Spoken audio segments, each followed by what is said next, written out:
Good morning and welcome to Open Conversation on Atlantic Television Network. Open Conversation is the network's flagship political platform through which trending political news, events, and stories are discussed with stakeholders.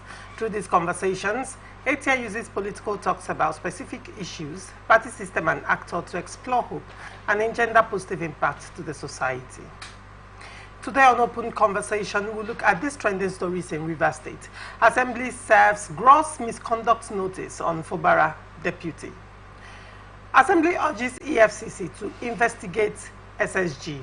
And then on to Edo local government crisis. PDP warns banks against changing signatures of suspended chairmen. And on Kaduna State, Sani's gang has abducted Jafaru.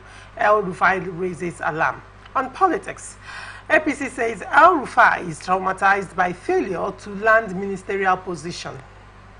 On Senator Natasha Akpoti, Falana says that probing IPU's attendance will cause embarrassment. We are open for advert placements, bookings, and commercials. You can connect with us on all our ATN socials, Facebook and YouTube, Atlantic Television Network, Instagram and TikTok, Atlantic TV Network 1, and on Twitter, Atlantic TV Net. Watch us live on our website, www.atlanticnetwork.tv. We'll go on a short break. When we come back, we'll delve right into the show. Do not go away.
Welcome back and thank you for staying with us. Joining me on Open Conversation this morning is Chizi Nyomasila. Chizi Nyomasila is the leader ICU Group. He's a regular on Open Conversation and a political analyst. Good morning, Chizi, and welcome. Good morning, and good morning, Larissa. And how have you been? I'm fine, fine. All right. And on to the story. River State House of Assembly has issued a notice accusing the state governor, Timileyin Fubara, and his deputy, Ngozi Odu, of alleged misconduct. 26 members of the assembly made the misconduct allegation against Fubara in a notice sent to the Speaker, Martin Amehule, on Monday, alleging that the action follows Section 188 of the Constitution of the Federal Republic of Nigeria, 1999, as amended, and other existing laws. They accused Fubara of several offenses, including reckless and unconstitutional spending of public funds and obstructing the Assembly's activities, amongst others. Other allegations filed by the Assembly against the River State Governor, Timileyin Fubara, was the refusal to present the River State Appropriation Bill 2024 to the River State House of Assembly, contrary to Section 121, subsection 1 and 2 of the Constitution, and that he disobeyed the order of the Federal High Court, which declared that no appropriation bill of River State has been presented. Neither has any of such bill been passed into law, as the purported presentation, passage, and signing into law of the Appropriation Bill 2024 of River State is void ab initio, and ordered him to present the Appropriation Bill 2024 to the House.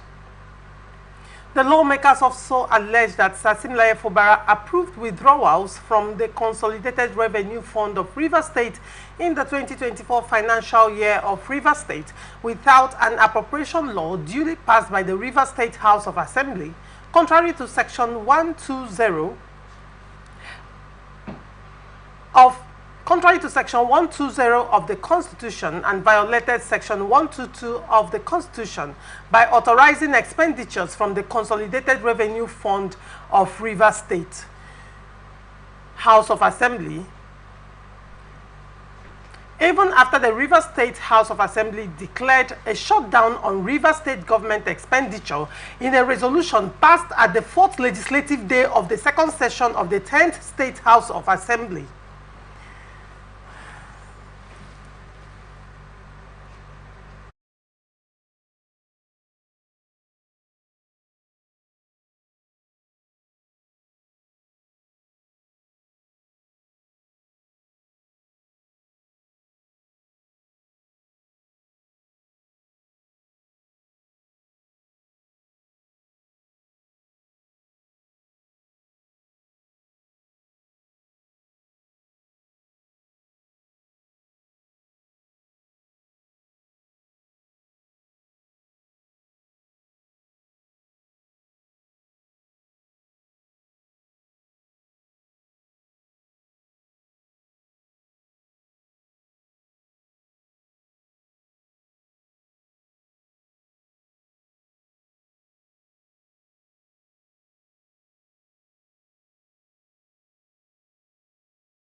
Welcome back and thank you for staying with us. River State House of Assembly has issued a notice accusing the state governor Timileyin Fubara and his deputy Ngozi Odu of alleged misconduct. 26 members of the assembly made the misconduct allegation against Fubara in a notice sent to the Speaker, Martin Amehule, on Monday, alleging that the action follows Section 188 of the Constitution of the Federal Republic of Nigeria, 1999, as amended, and other existing laws. They accuse Fubara of several offenses, including reckless and unconstitutional spending of public funds and the obstruction of the Assembly's activities, among others. Other allegations filed by the Assembly against the River State Governor, Timileyin Fubara, was the refusal to present the River State Appropriation Bill 2024 to the River State House of Assembly, contrary to Section 121, subsection 1 and 2 of the Constitution, and that he disobeyed the order of the Federal High being passed into law as the purported presentation, passage and signing into law of the Appropriation Bill 2024 of River State is void ab initio, and ordered him to present the Appropriation Bill 2024 to the House. The lawmakers also alleged that Simlaye Fubara approved withdrawals from the Consolidated Revenue Fund of River State in 2024 final River State government expenditure in a resolution passed at the 4th legislative day of the second session of the 10th Assembly State House of Assembly, which held on Monday, the 15th day of July 2024, thereby relegating the constitutional resolution passed by the House to the background. It decried the hindering and obstructing the River State House of Assembly, which is another arm of government protected by the Constitution of the Federal Republic of Nigeria, 1999 as amended, from performing her constitutional duties.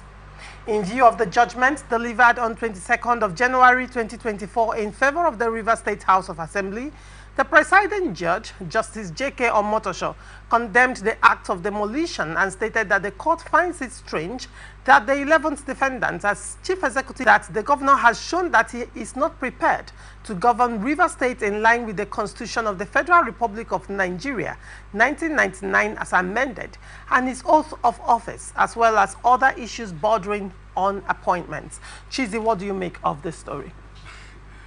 Yes, I think the thing is getting more interesting.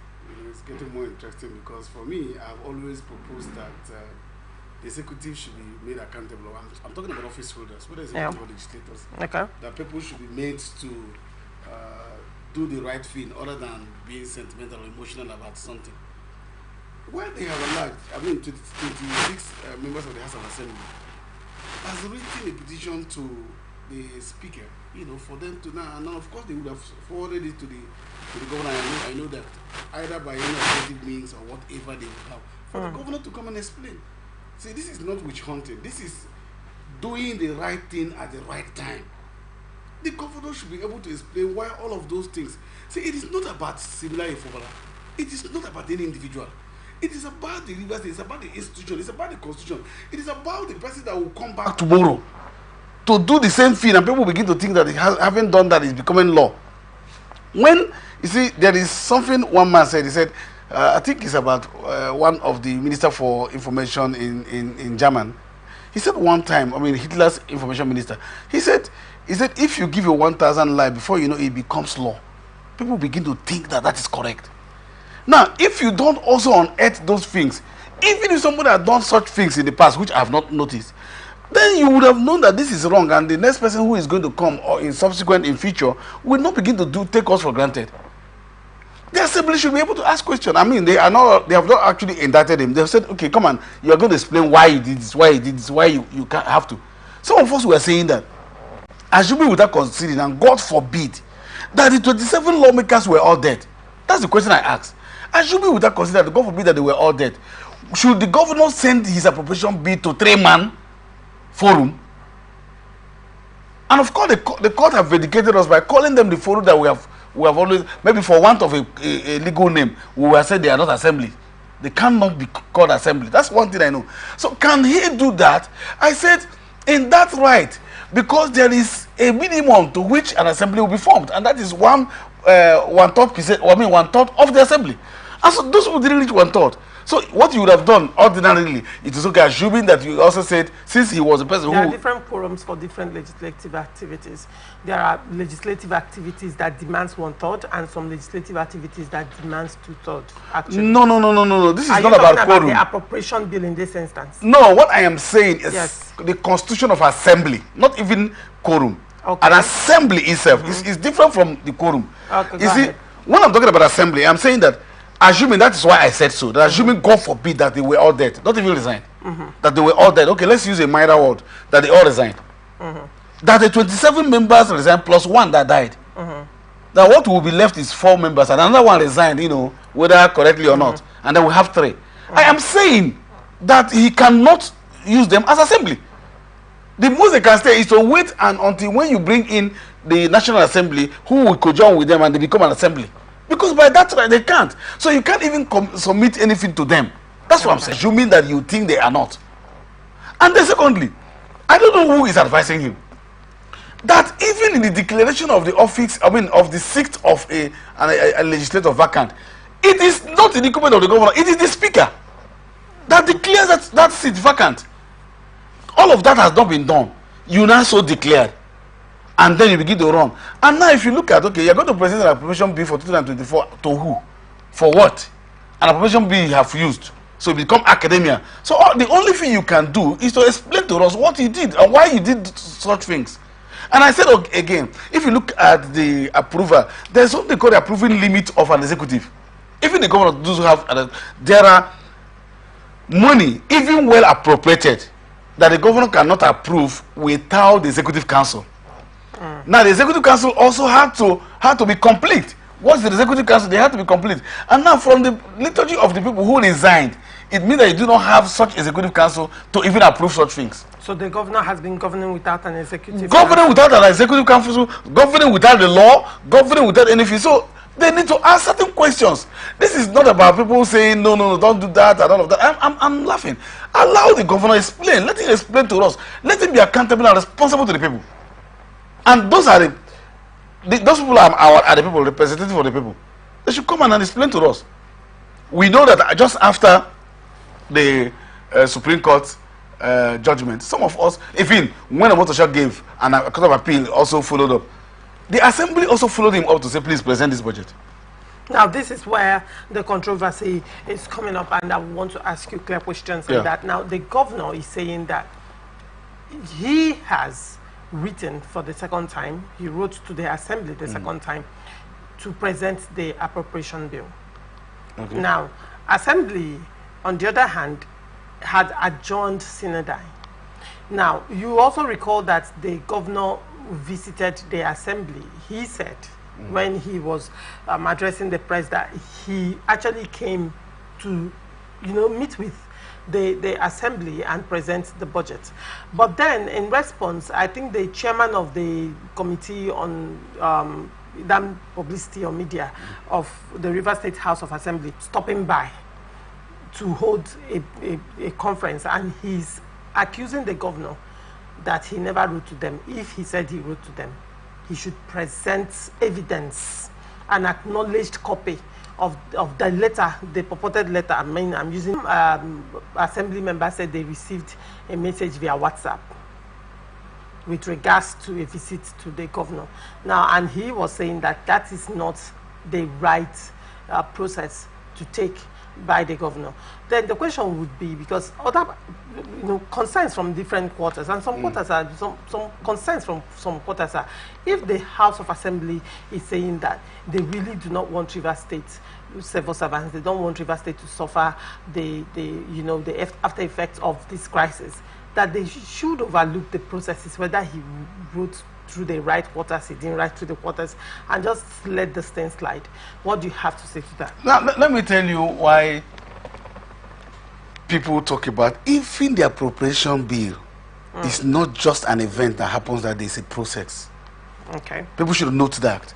Now, what becomes an appropriation bill is not that document you just present that day.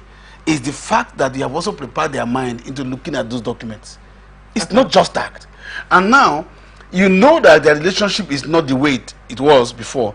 Upon the judgment of the Supreme Court, this same assembly, I'm not speaking for the assembly, wrote the governor, invited the governor, giving governor 48 hours.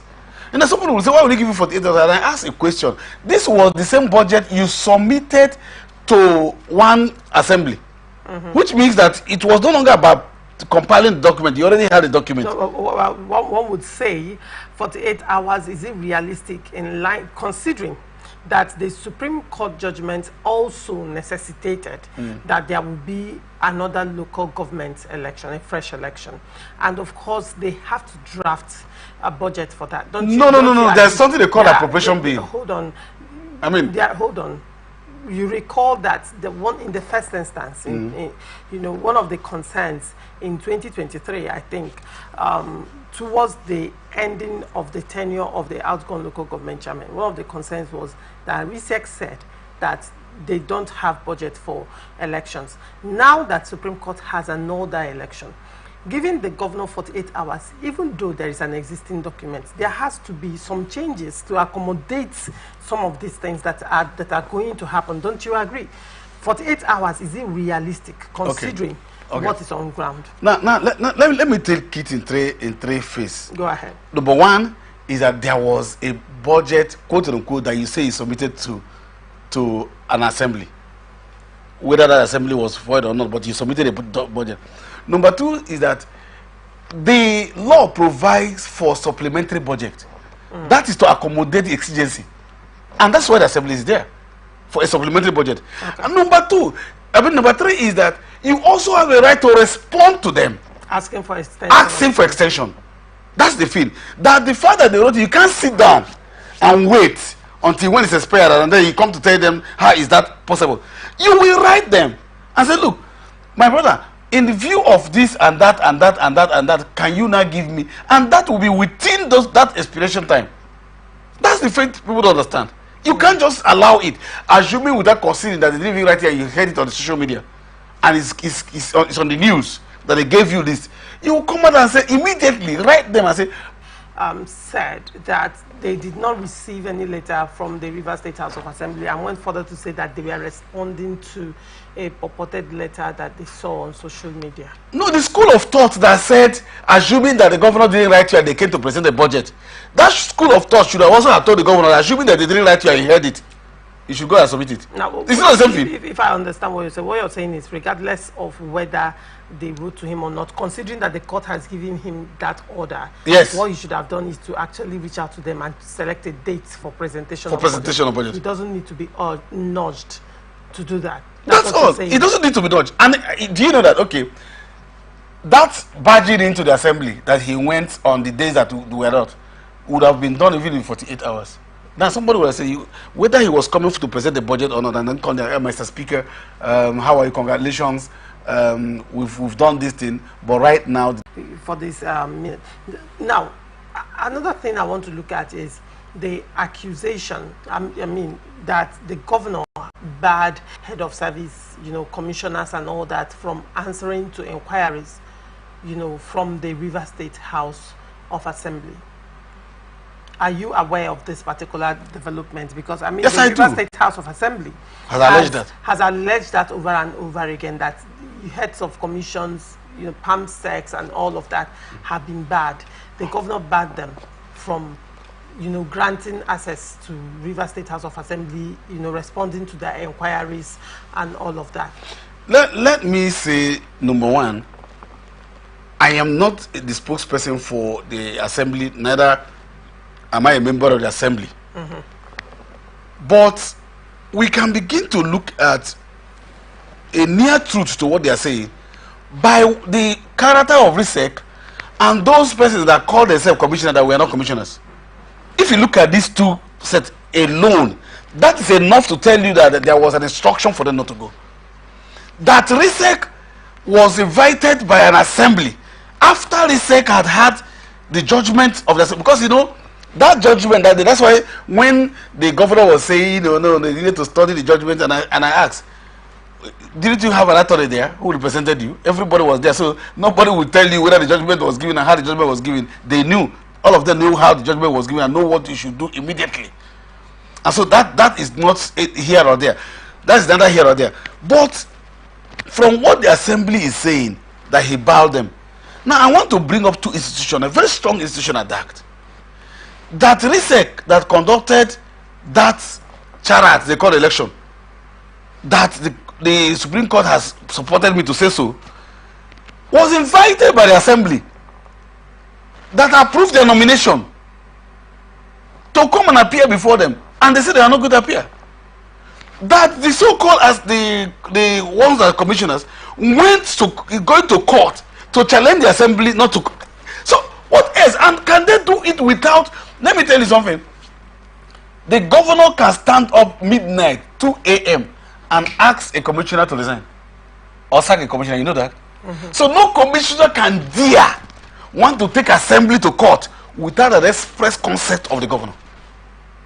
So because The assembly is not supposed to be going through that. All the assembly needs to do is to say, okay, you tell us why you are doing that, because that's the only way. The people that do have right to invite the governor cannot invite somebody who is not, don't say commissioner now, somebody who governor called commissioner to appear, who is not known to the law, who is not known to the law, to appear before the assembly. And the people that say that we're not going to appear before the assembly, who can do that? Are they elected? How? So it's very obvious that the governor has given them instruction not to go. And look at that thing that the governor did there. For me, that's a little bit not wise. That he just moved to the assembly and then you're scratching the gate man, came back and said they don't know who is coming from governor's house and all of that, and you're snapping the picture, and then you are calling them and trying to call them. Even that day you committed yourself that you are trying to call them. Lorisha, I know when a governor is going to the assembly, I know what that means. The governor writes the speaker through the clerk of the house. And you know why the governor is not doing that? Because the governor up to now is not recognizing the clerk of the house. We are actually going to get to the issue of the clerk of the house, and that I think is one of the points that they raised as gross misconduct. And they said, His Excellency Asimlaye Fubara, Governor of Rivers State, illegally withheld the salary of the clerk of Rivers State House of Assembly, yes, contrary to the judgment of the Federal High Court in suit number FHC/ABJ/CS/1613/2023, which stated that an order of injunction is hereby granted restraining the Governor of Rivers State, the 11th defendant, whether by himself or his servants or agents, and all the executive arm of government of Rivers State, including the 12th, 13th, and 14th defendants, by themselves individually or collectively, or by their servants or subordinates, from withholding any amount standing to the credit of Rivers State House of Assembly in Consolidated Revenue Fund of Rivers State, including salaries, emoluments due and payable to the Speaker, Deputy Speaker, and other members of the staff of the House, or in any manner whatsoever denying the Rivers State House of Assembly of the due fund for running its affairs, including the payments of salaries, allowances, emoluments, and meeting its financial obligations, no matter how described. Now, one of the reasons is withholding the salary of the clerk of the Rivers State House of Assembly, and you're saying that the governor up until now has not recognized the clerk. Not the clerk. That's why he's not writing through the clerk. The clerk cannot, the clerk is partly legislative and partly executive. So it's a go-between between the executives, and so there's no way a governor can write his own go-between and then won't get to the executive. Now you are saying you're not going to pay them.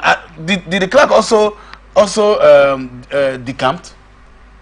Did the clerk decamp, since you are the one who knows who is going to be what and that? If a court has ruled that you should do that, shouldn't you be paying them the salary? So people are saying that they should for the sake of peace. And I'm asking, assuming that those assembly members, their children, because I know one of them, the one that represents me, lost his wife. So he will be in a very precarious situation with his children, without salary, without allowance, not because anybody, but because somebody just seized it.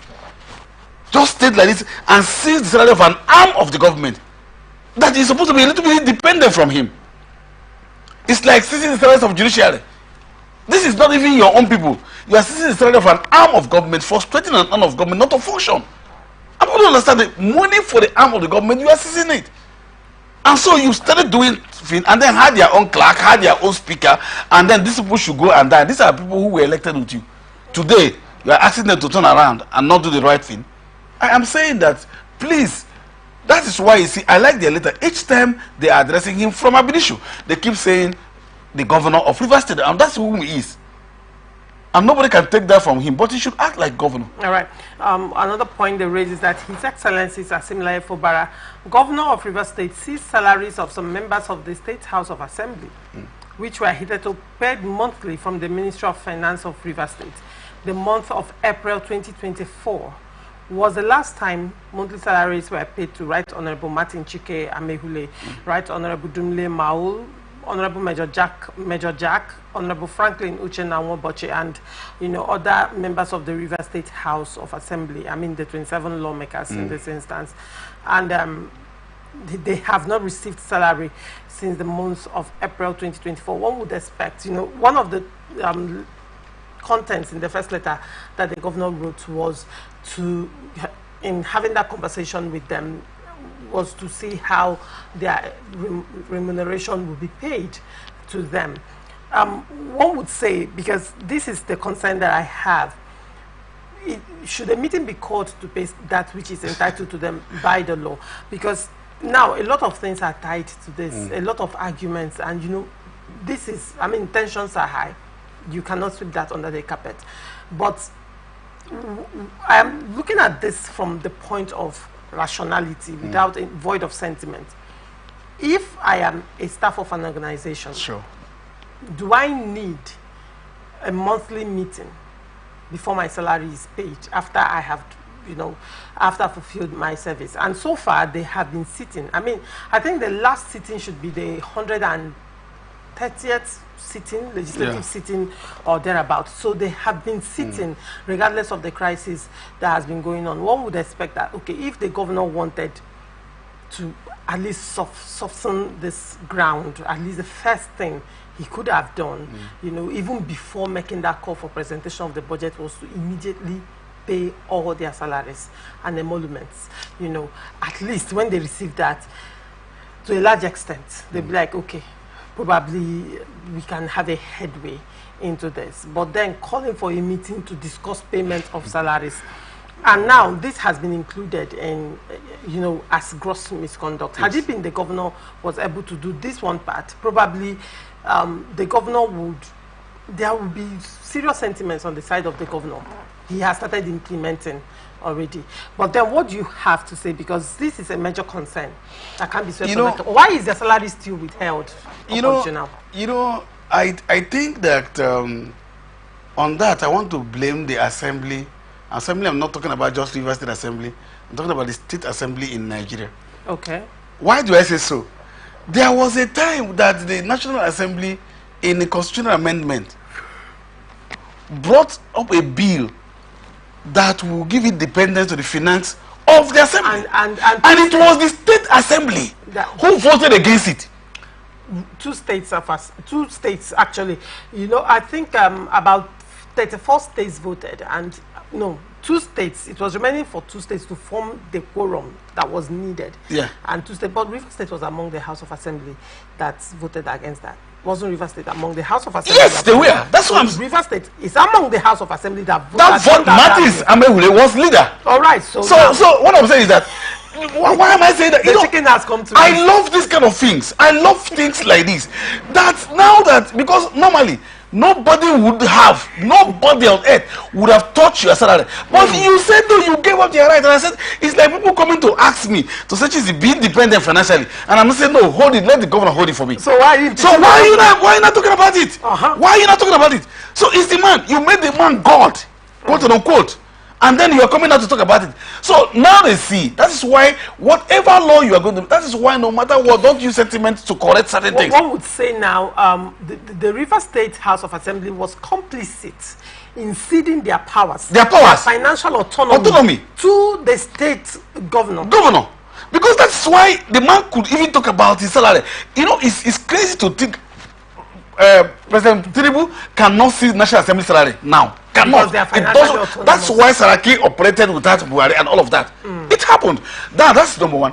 The number two is that you knew that even the governor boasted sometimes ago that, you know, they are just existing on that by his own sympathy. He said that the assembly members no longer cease to exist, that he only existed because he gave them a floating. I'm quoting him. Yes. Because he gave them a floating, that if he ceases to recognize them, they cease to exist. To exist. That's what I'm saying. Okay, in whatever way I may not capture it. Thank you.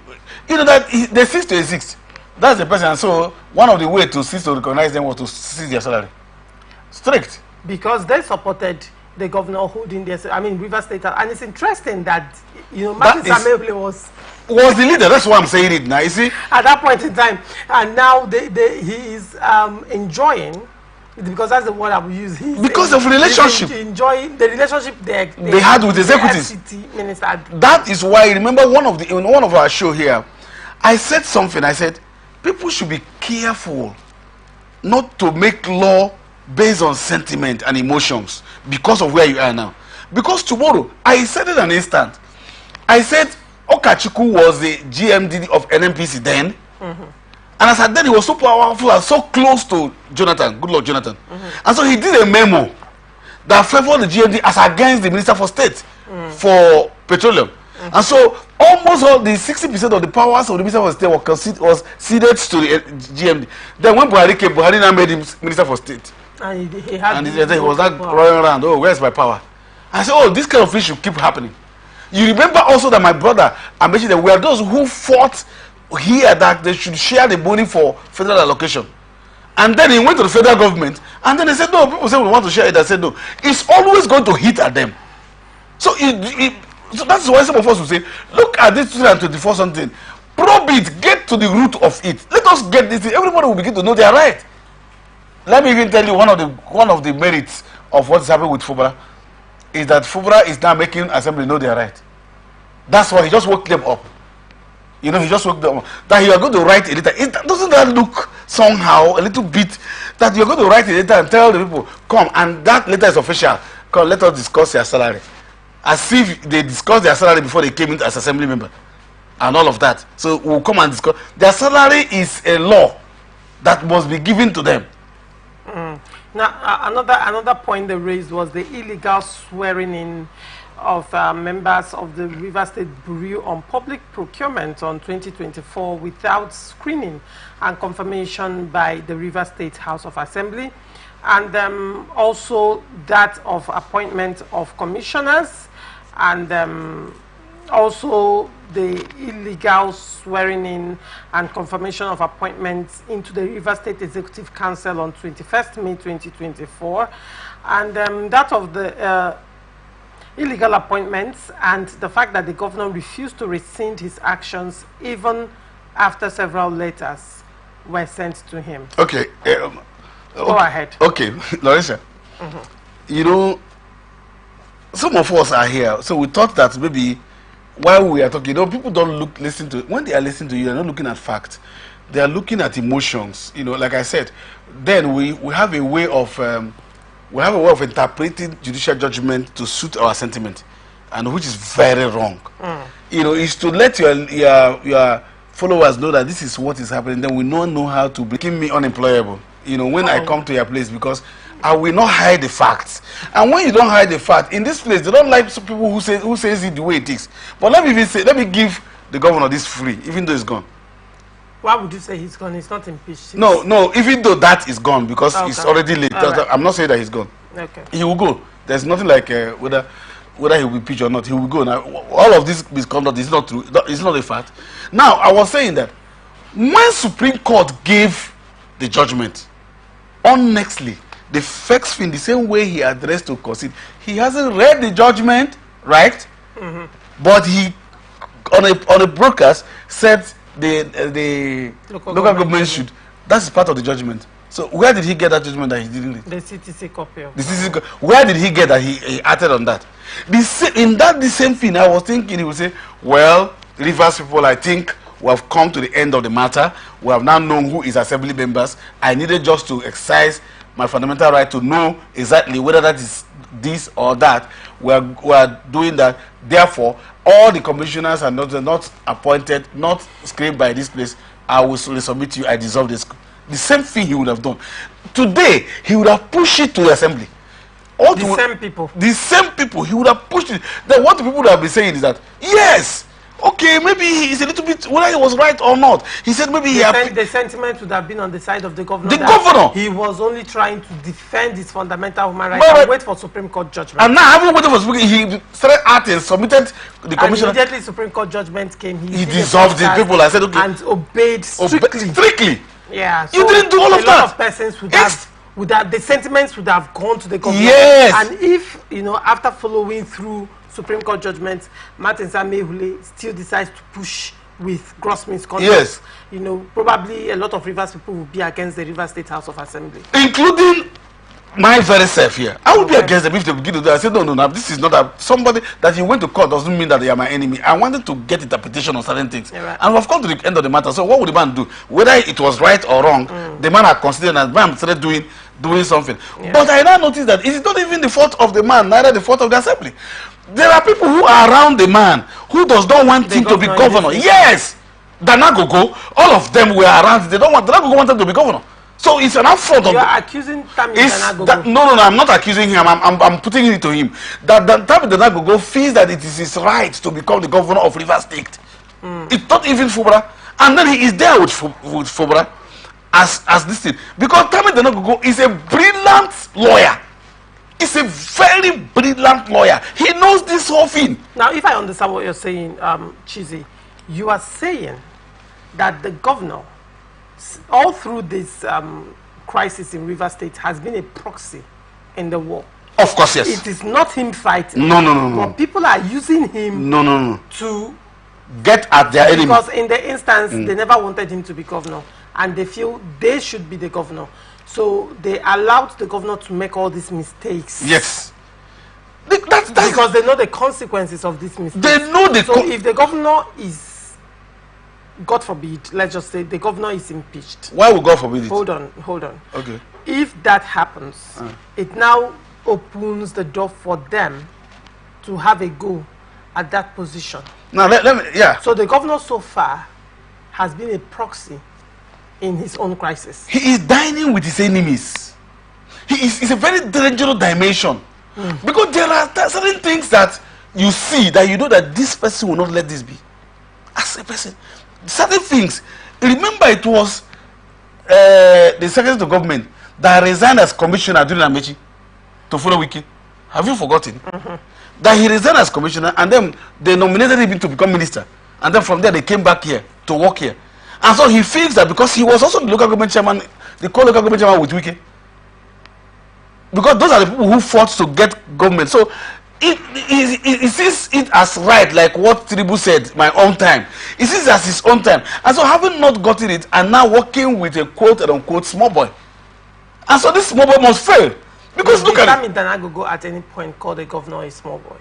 I didn't say so. I just said quote-unquote. Right. Looking like a small boy. I didn't say so. Okay. But I know that... So he's feeling, what you're saying is Tami Danagogo sees himself superior. And to him, she should be the governor and not Governor Simlai. Is that what you're saying? Yes, man. Okay. Danagogo was commissioner, was local government chairman, was secretary to government, even at the peak of Sim's career, being a Carter General, he's under the secretary to government of the state now. So what is that? So he looked at him, and now they are there because there are certain mistakes. As a person, there are certain mistakes. Even I am here, there are certain mistakes we shouldn't make. Even while we're here. So if you see me making that mistakes and you're supporting me, it looks to me that you're suspicious. All right. There are mistakes that should make. Now, still talking on Tami Danagogo. River State House of Assembly, through a motion moved by Right Honorable Dumle Maol, has urged the Economic and Financial Crimes Commission to investigate the Secretary to the State Government, Dr. Tami Danagogo, for spending humongous sum of money not backed by an appropriation law. Commenting on the motion, Right Honorable Amehule said the House resolved to invite the EFCC to help in the investigation because the governor has barred all heads of ministries, departments and agencies in the state not to honor their invitation, adding that it will not deter the House from performing its constitutional duties. A statement signed by Martins Wachuku, the Special Assistant on Media to the Speaker, River State House of Assembly, said the move is in compliance with Section 188 of the Constitution of the Federal Republic of Nigeria, 1999 as amended. The Speaker of the River State House of Assembly, Right Honorable Martin Amehule, at the House 137th Legislative sitting on Monday announced that he is in receipt of a notice of allegation of gross misconduct signed by 26 members against Governor Simlaye Fubara and his deputy, Professor Ngozi Odo, wherein the listed 5 grounds of gross misconduct against the governor and 3 grounds of gross misconduct against the deputy with accompanying particulars.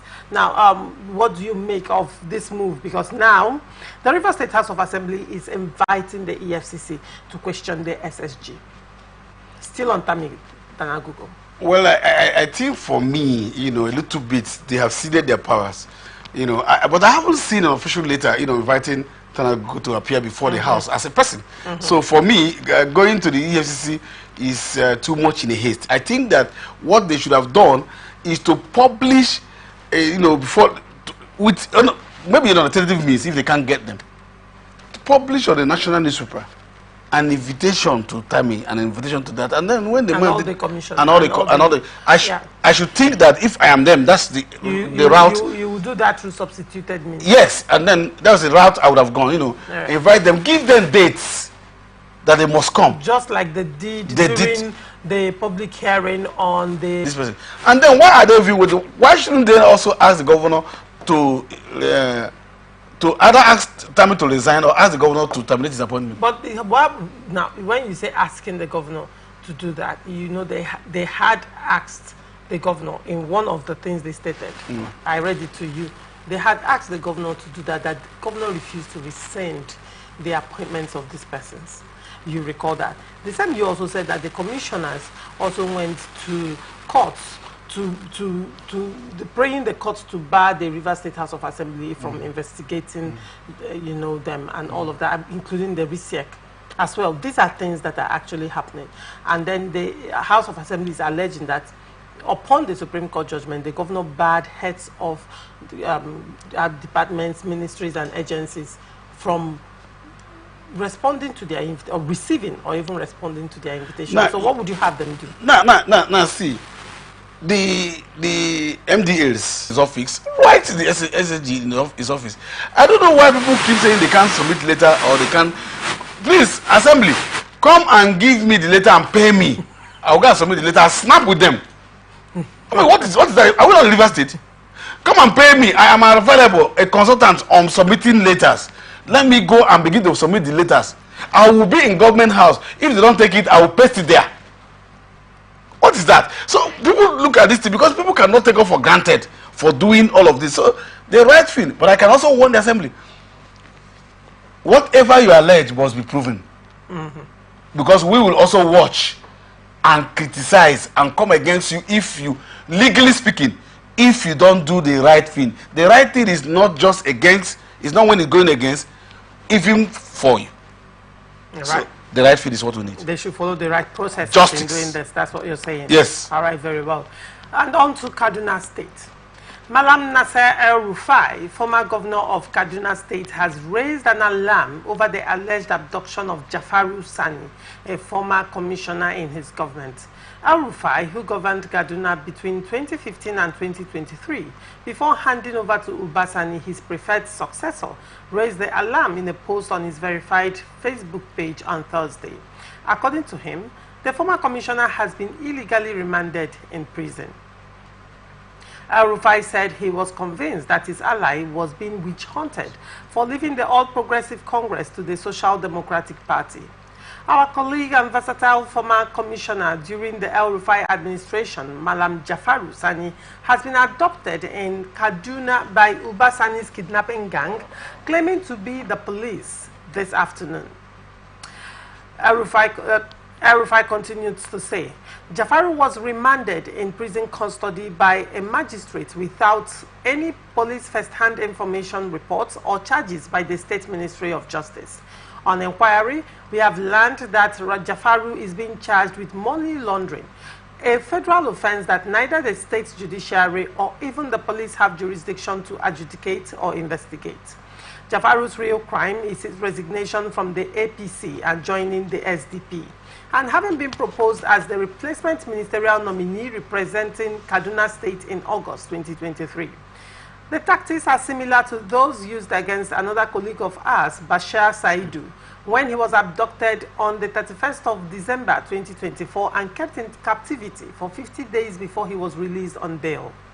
The ignominious role of some henpecked and compromised magistrates and high court judges in Kaduna State's judiciary remains a source of great concern to us. We are watching and waiting as no condition is permanent and there will be accountability for all decisions and actions one day soon. What do you make of this statement, this developing story in Kaduna State? Wow, this is very interesting, and I want to say it this way. You know, I have a way of balancing my own thought, whether anybody likes it or not. The first thing I want to say is that it's also interesting that a former governor is the one crying for What are the actions of his successor? his successor. Preferred successor. You know, I'm just wondering. I'm also picturing the worst that would have happened to Wike should he not be a minister, because BBC would have taken him out of the state. I'm just not bringing it back to River State. But on that, I'm saying that's why when we are in office, we should also know that one day we'll come back to this. But for Erofai, you would agree with me that Erofai has actually been, whether even as executive governor, he's been like any of us. You know, Erofai can air out his view whether as governor or not governor. He's been a very strategic thinker. Erofai will tell you. You know, Erofai was governor when he criticized certain policies of the government, even as governor. And so, for that, I will not wave out his alarm like that.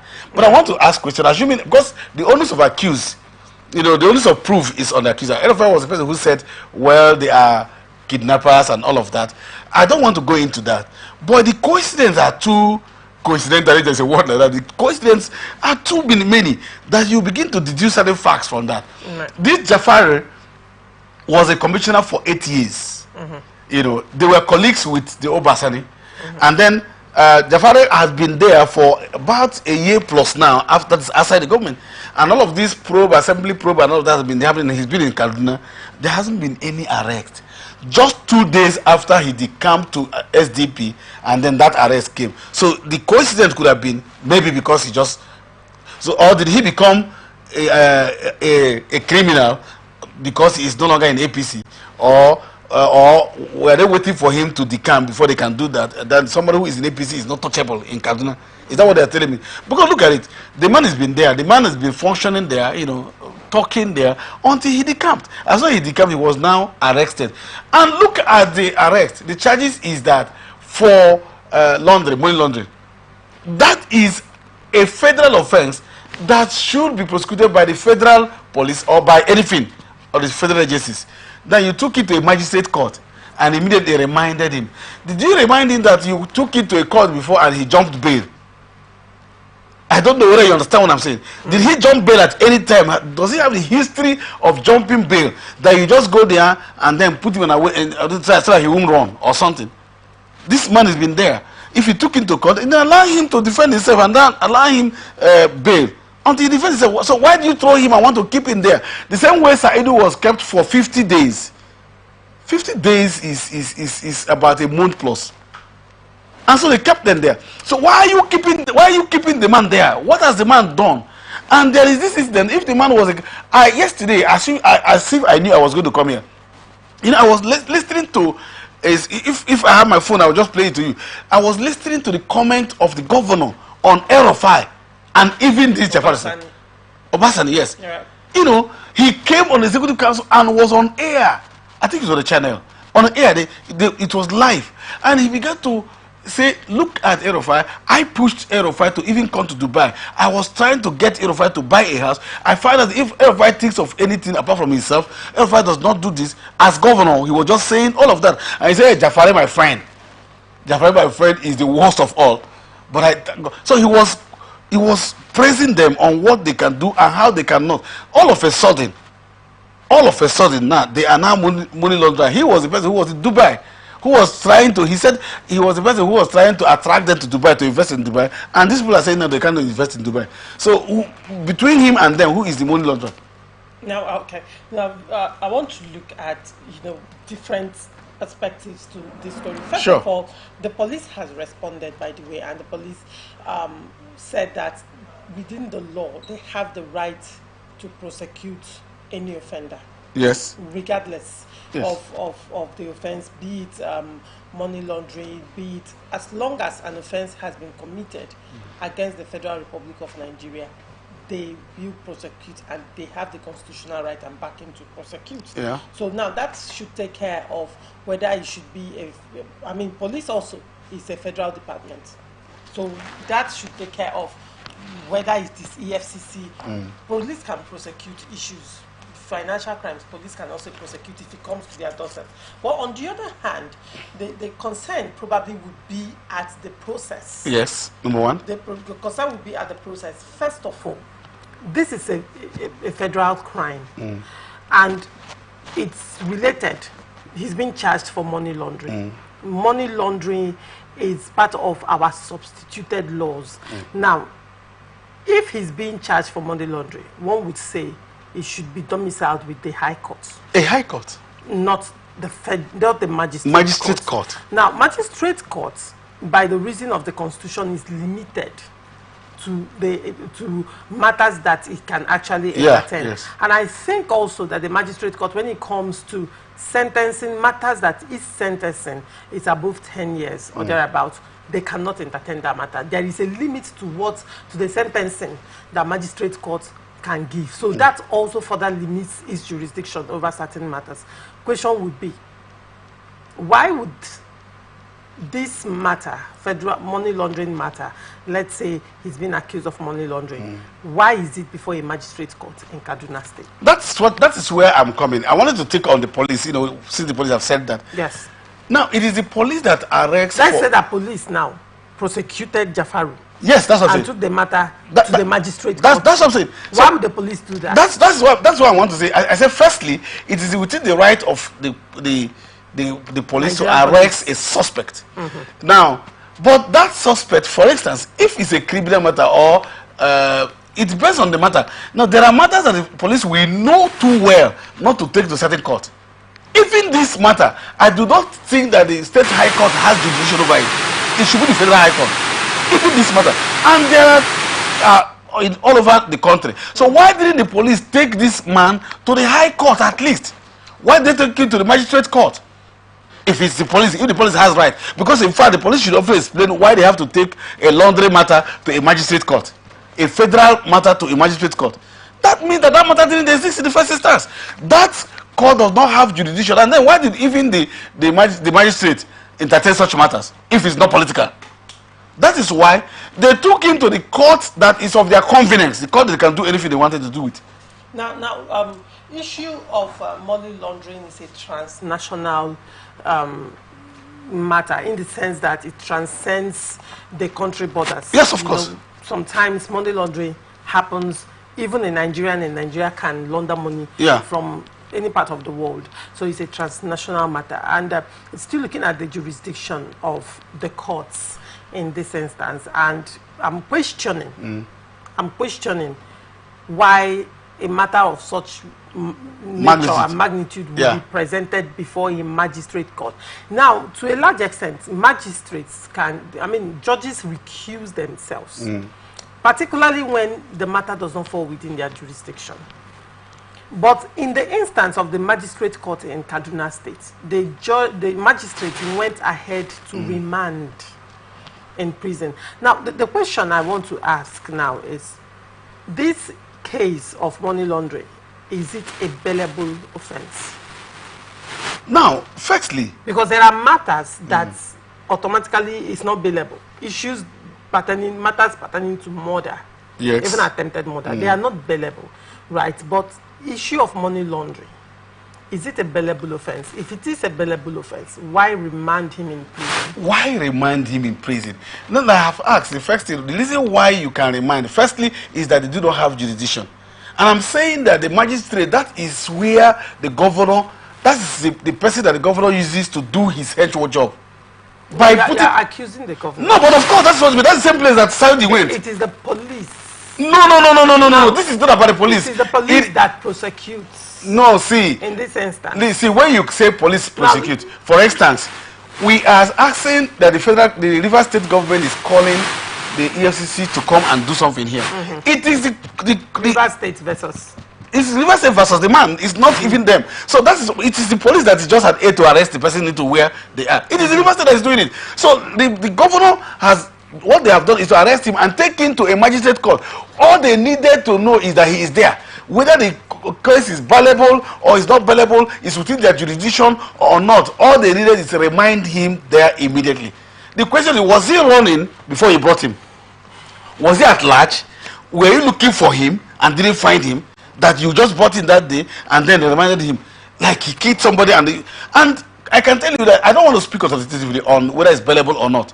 First is to look at the jurisdiction, whether it is within the jurisdiction of the magistrate court, to entertain that matter, and what kind of police that we know that this is not within the jurisdiction and not taken to the High Court. Why are they not? Why didn't they take it to the High Court? So what you're saying is that this whole thing is shrouded in some sort of... It's political gimmick. Okay, you think it's political? It's purely political. I'm shifting from thinking to knowing. I'm being frank with you, because look at it now. Just a police should know where this case should go. If I don't know really, the police will tell you this is not our case. This is not the case of this. This is not the case of this. The police should advise. The police has legal department that should know where this finger. Nobody is saying whether they don't have right to arrest or not. No. But they have right to take it to the appropriate quarters. So the police have refused to take it to the appropriate quarters and took it to the magistrate court, which is the henchman. So that police is quote unquote some kind of police by the governor to take that person. And I'm telling Obasani, Erofai is out today. Be careful, because you're going to be out tomorrow. You don't know whom you are dealing with. This man was supposed to be a replacement for this ministerial appointment. I don't know him as a person. I'm not talking, but he is a Nigerian that we should be able to speak for. Let the man come. If the man has committed a crime, let the man go to the federal and go to jail and refund the entire money. I don't care about that. But right now, you cannot use political means just after 2 days of the campaign. I'm an APC person in the first instance. You know I'm an APC person.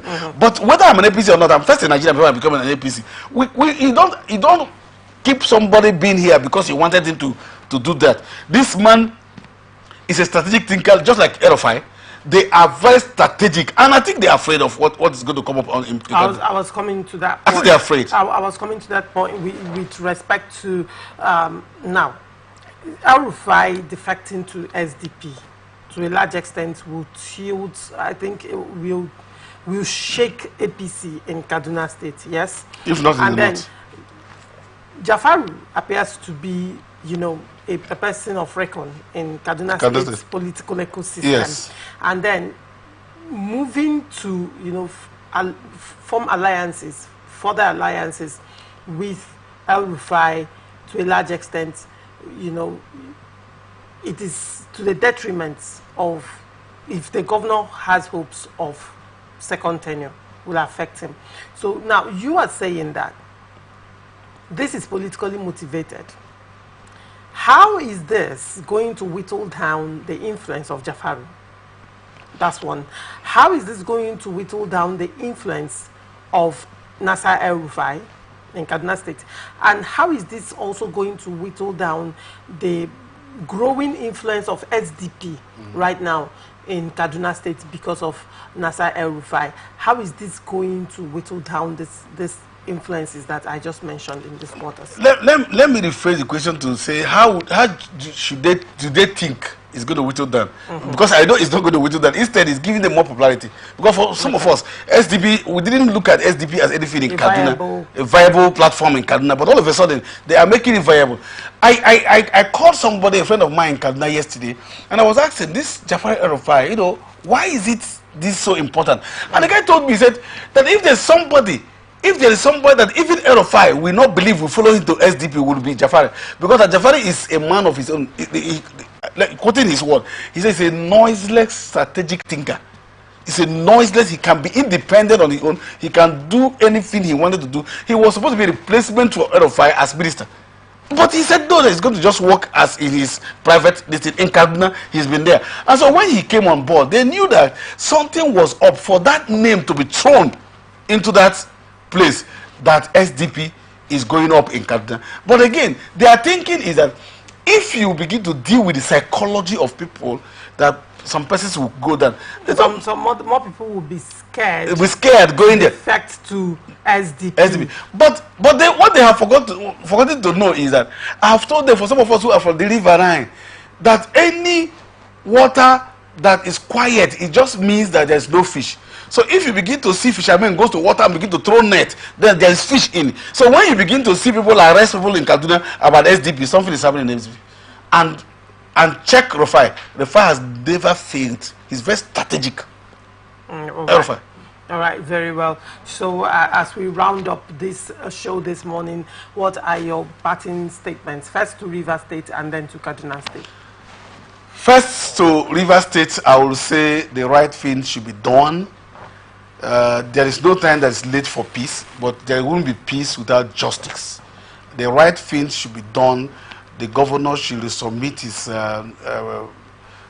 commissionership nominees and executive